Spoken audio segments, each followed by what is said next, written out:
You know that feeling?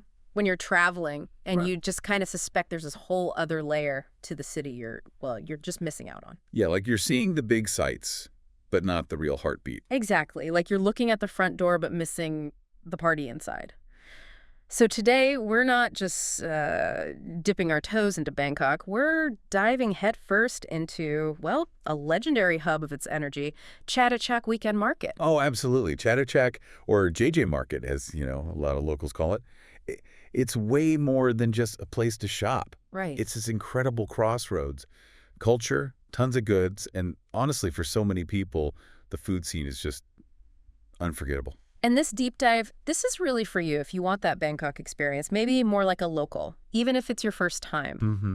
We're digging into the absolute must-try foods, the ones you'll be dreaming about later, the key spots in the market you just can't miss. Yeah, the essentials. Practical tips, too, like how to actually navigate this huge place, what kind of daily budget you might be looking at, and even like a plan for a full 4-week Bangkok trip, all kind of centered around Chatuchak. Because the scale, you really have to see it to believe it. We're talking over 15,000 stalls. 15,000. Packed into, 35 acres? It's buzzing every single weekend. Draws in locals, tourists, everybody. It's not just a market. It's this electric feeling. Yeah. Hits all your senses. Okay, let's really get into that then. Chatuchak isn't just some new thing built for tourists, is it? It's got history, right? It matters to Bangkok life. That's such a key point, yeah. It didn't just appear. It grew out of older, smaller markets, became this huge weekend meeting place for, buying, selling, community. Like a tradition. Kind of like a modern version of those weekend bazaars you find across Thailand. It's almost a ritual for people. Connect, shop, get what you need. And that mix, locals and tourists all mingling together, that's part of the magic, isn't it? Totally. It's not staged. You're right in the middle of the city's, everyday hustle. Right. And beyond just, everyday stuff, it's super important for local artists and craftspeople. If you find Section 7... Okay, Section 7. Yeah, you'll see just amazing handcrafted things, jewelry, textiles, lanterns.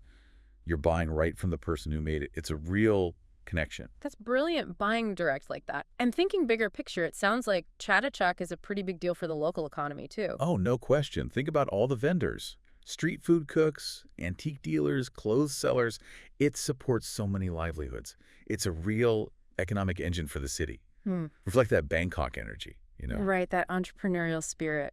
Okay, all right, the moment I know I've been waiting for, the food. Let's talk about the food at Chatuchak. Paint me a picture. Okay, just imagine all these amazing smells hitting you at once. You've got grilling meat over here, fragrant noodle soup over there, sweet tropical fruit.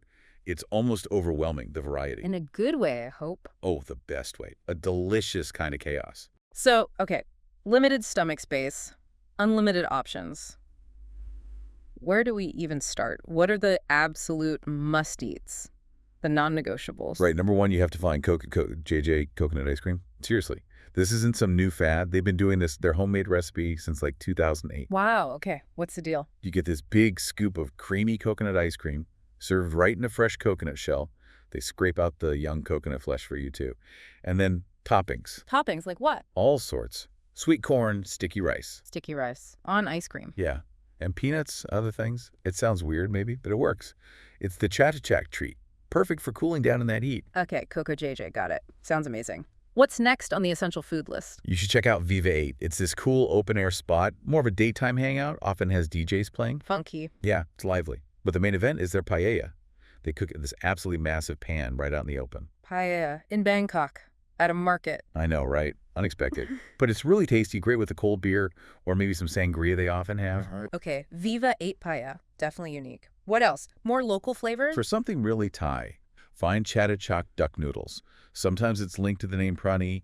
Don't be fooled if it looks kind of simple. Okay. The braised duck is just incredibly tender, and the broth is so rich, so flavorful. Get the noodle bowl and make sure you get a drumstick in there. It's proper comfort food. Deeply satisfying. Duck noodles, rich broth, sold. What if you're craving, really good roast meat? Then you need pork mesa mantha. No question. The roasted pork, it's got this shiny honey glaze. It's legendary. Legendary, huh? Sounds popular. Oh, yeah. Expect a queue, especially at busy times. People line up for this stuff. But trust me, that sweet, savory, perfectly roasted pork worth Wait, honey glazed pork, long queue. Sign of quality. Okay, one more absolute must eat. Definitely. You got to try the boat noodles at Rathanikos and Boat Noodle Chatuchak. Boat noodles. Tell me more. Okay, so they have these really intense, flavorful soups. You usually choose pork or beef. Right. But here's the pro tip. You absolutely have to add the crispy pork rinds. They give it this amazing crunch, this extra layer of flavor. It just takes the whole thing up a notch. Ooh, crispy pork rinds. Love that. Okay, Rathanikos and boat noodles. Got it. So beyond those specific places, what else is just everywhere and good? Oh, man. The market is just full of great grab-and-go stuff. Freshly squeezed juice everywhere, orange, pomegranate, passion fruit, you name it. Essential in the heat. Definitely need that. Grilled pork skewers, mu ping, they're everywhere. Always delicious. Look out for Hat Yai-style fried chicken. It's super crispy and tasty. Fried chicken, yes, please. Loads of fresh fruit, obviously. Classic Thai iced tea chai yen for that sweet caffeine hit. Mm-hmm. And yeah, if you want mango sticky rice, you'll find it easily. Sounds like you could just eat your way through the entire weekend. Mm-hmm. Any final advice for tackling the food scene? Honestly, with so much variety and everything being pretty affordable, Yeah. just be adventurous. Follow Yes. your nose, follow the crowds. If something looks good, smells good, give it a shot. You're bound to find something amazing. Love it. Okay, assuming we can eventually pull ourselves away from the food, what about the other parts of Chatuchak? The sights, the things to see. Right, yeah. Just wandering the maze is an experience in itself, but there are definitely specific sections and spots nearby worth seeking out. Okay, point us in the right direction. Well, we mentioned Section 7 for handicrafts already, but it's worth saying again. That's your spot for authentic handmade souvenirs. Right, buying direct. Exactly. Mm-hmm. Intricate jewelry, beautiful silk scarves, lanterns, wood carvings, all sorts of things. Great place to find something really special and support the artists. Perfect for gifts or just, something meaningful. What other areas stand out? Well, Sections 13 and 14 are interesting. They're known as Pet Alley. Pet Alley. Yeah, you'll see all kinds of animals for sale. Tropical fish, cute kittens, puppies, even exotic birds. It's definitely a unique part of the market to see. I can imagine. It's quite something, though. Maybe a reminder to think hard about the responsibility before buying a pet. Good point. Okay, so maybe something a bit calmer after Pet Alley. For sure. Head to Section 3. That's all gardening supplies. Ah, plants. Yeah. Even if you're not buying, it's surprisingly peaceful. Lots of colorful orchids, cool succulents, all kinds of decorative pots. It's a nice little green escape from the main hustle. A little oasis. I like Yeah. that. What about for people who like digging for old stuff? History buffs? Collectors? They need Section 26, the antique section. It's like a proper treasure hunt. Ooh, fun. What kind of stuff? All sorts. Stalls piled high with old coins, vintage cameras, vinyl records, traditional Thai amulets. You really never know what you might find. Could spend hours just browsing. Sounds dangerous for the wallet. Now, Chatuchak is mostly weekends, right? But is there stuff happening nearby in the evenings, too? Yeah, good question. The J.J. Green Night Market is right in that wider Chatuchak area. It kicks off when the sun goes down. Different vibe entirely. Oh, so? More focused on vintage clothes, retro items, that kind of thing. Plus, there's usually live music. It's more of a relaxed evening hangout spot. Good to know there's an evening option nearby. Anything else just outside the main market we should know about? Definitely. Right across the road, basically, is Torkor Market. Or Torkor. How's that different? Think of Chatuchak as vast and varied, or Torkor is more premium. Yeah. It's known for really high-quality produce, amazing fruits, gourmet ingredients. It also has a fantastic food court with really good local dishes. So like the upscale neighbor. Kind of, yeah.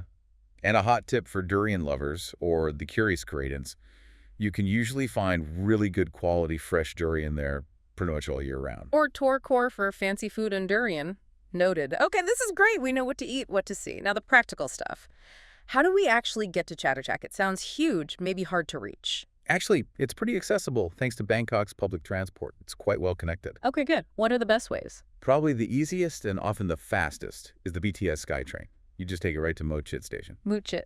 Yeah, the station is literally right next to the market entrance. SkyTrain's great for getting around Bangkok generally, connects lots of tourist spots, and, crucially, it avoids the traffic. Yes, Bangkok traffic. Good point. SkyTrain sounds like a winner. What about the subway, the MRT? Yep, the MRT Blue Line works great too. You've got two options there. Either get off at Chatuchak Park Station, that's very close to the Mo Chit BTS station, Yeah. or Or you can get off at the next stop, Camping Feet Station. Now, this is useful because it actually drops you right on the other side of the market, near the Red Building, if you know that landmark. Oh, interesting. So depending on where you want to start exploring. Exactly. Camping Feet might be a slightly better entry point for certain sections. It's a good little insider tip. Nice one. Okay, what if, hypothetically, someone wanted to drive? Is parking even a thing? Surprisingly, yes. There's a big free parking area right next to the Mochit BTS station. Free parking in Bangkok. Seriously. Yep. Open from 5 a.m. to 1 a.m. But no overnight parking allowed. And the other thing is, it fills up fast. Especially Saturday, Sunday mornings. You'd need to get there super early if you're planning to drive. Right. Free, but get there at dawn, basically. Okay. What about taxis? Tuk-tuks. The classic Bangkok And options. they're always available, of course. You'll find plenty around. But again, you're at the mercy of the traffic, Yeah. which can be pretty brutal. So while they offer door-to-door convenience, honestly, the SkyTrain or MRT is often way faster and definitely more predictable, especially when the market's packed. Makes total sense. Public transport for the win, it sounds like. Okay, moving on to budget stuff. For someone visiting, maybe staying near Chatuchak or just spending the day there, what's a rough idea of daily costs? Yeah, that's always tricky because, everyone spends differently. But overall, Bangkok is known for being pretty good value for money, right? That's the reputation. Yeah. And places like Chatuchak really help with that. Eating street food, grazing through the market, that's definitely the budget-friendly way to eat amazingly well. You can get full, satisfying meals for just a few dollars. That's fantastic. So food is generally cheap. What about other major costs like accommodation? That's where it varies hugely. Yeah. Bangkok has everything. You can find super cheap hostels, especially around areas like Khao San Road, or you can stay in, fancy five-star hotels in districts like Siloam or Samphan. So your choice of digs really dictates the budget. Pretty much, yeah. Huh. Accommodation will likely be your biggest variable cost. But for getting around, as we said, the BTS and MRT are quite affordable, so exploring doesn't have to break the bank either. Okay, so it sounds manageable. You can tailor it. Now, let's zoom out. Say someone's lucky enough to have more time, like 4 weeks in Bangkok. How would you weave Chatuchak into that bigger trip, make it a central part? Oh, 4 weeks is amazing. You could really soak it all in. You could absolutely structure a fantastic trip around regular visits to Chatuchak while exploring everything else Bangkok and beyond has to offer. Want a possible plan? Yes, please. Let's hear the 4-week Bangkok Blueprint Chatuchak edition. Okay, week 1. Getting grounded and hitting Chatuchak hard. I'd suggest maybe staying in Bang Lampu. That's the old historical bit. Good base. Great base. Close to the big temples, loads of street food. Then, dedicate that first full weekend to Chatuchak. Remember, Friday evening is more wholesale, maybe a different vibe. Satsang are the main days. Pace yourself. Yeah, maybe tackle different areas each day. Food-focused Saturday, handicraft Sunday, something like that. Yeah. While you're in Bang Lampu, obviously hit the Grand Palace, Wat Phra Kao, Wat Pho with the reclining Buddha. Use the riverboat, it's easy. And evenings. Check out Khao San Road. It's got its own unique backpacker energy, tons of street food too, but different from Chatuchak's offerings. It's good to see both. Okay, solid start. History, culture, and a big dose of Chatuchak. What about week 2? Week 2. Markets, rivers, and views. Time to explore other markets too. Definitely visit Torkor, that premium one we talked about, right near Chatuchak. Compare and contrast. Exactly. Maybe also try a weekend trip to a floating market like Klang Lat Mayam. More local, boat tours, more great food. Also take a proper Chao Phraya river cruise, see the city skyline, the temples from the water. Nice perspective. And for amazing views over the city, climb the Golden Mount, Wat Saket. Small fee, but the panorama is incredible. And definitely dedicate an evening to exploring Chinatown, Yaowarat. Especially for the street food scene at night, it's legendary. Wow, packing it in for week 2. Markets, water, views, Chinatown. Okay, week 3. Week 3, modern Bangkok and shopping. Time to see the other side of the city. Hit the big shopping malls around Siam, Paragon, MBK, Central World. More mall culture. Yeah, and also Pratunam Platinum for fashion, Pantip Plaza for electronics. It's a real contrast to the Chatuchak vibe, Mm-hmm. See the modern air-conditioned retail world. Good compare. Explore the business areas too, like Siloam and Sathon. Get a feel for that side of Bangkok. Find different kinds of restaurants. Maybe consider an evening trip to Asiatique, the riverfront. It's another night market, but different again, more themed, right on the water. Okay, so week 3 is about the contrast, modern city, big malls. What's left for week 4? Week 4.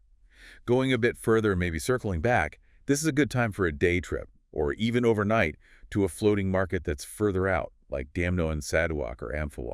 They're more famous, maybe more touristy, but still an experience. Get out of the city proper. Exactly.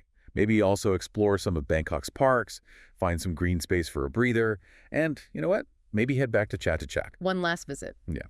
By week 4, you'll know the layout better. Maybe you missed something, want to grab last-minute gifts, or just try more food you spotted earlier. And for deeper immersion, maybe look into a Thai cooking class or try learning a simple craft. That sounds like an absolutely fantastic, well-rounded 4 weeks. You get the history, the food, the modern city, trips out, and Chatuchak feels like this recurring anchor point. That's the idea. It lets you really experience Bangkok's different layers. The history, the incredible culture, the modern energy, and of course that unforgettable food scene. And Chatuchak is right there, a central part of it all. Well, this has been amazing. You've painted such a vivid picture of Chatuchak Market and everything around it, it sounds like. Well, like an essential Bangkok experience. It really is. It's a place to just wander and discover, to eat unbelievable food, find unique things, and just soak up real Bangkok life. Yeah. It's so much more than just, ticking off another market. So for anyone heading to Bangkok, Chatuchak isn't just a market to see. No, it's the place. You got to go. Embrace the chaos, the energy, let yourself get a little lost in the lanes, the swa.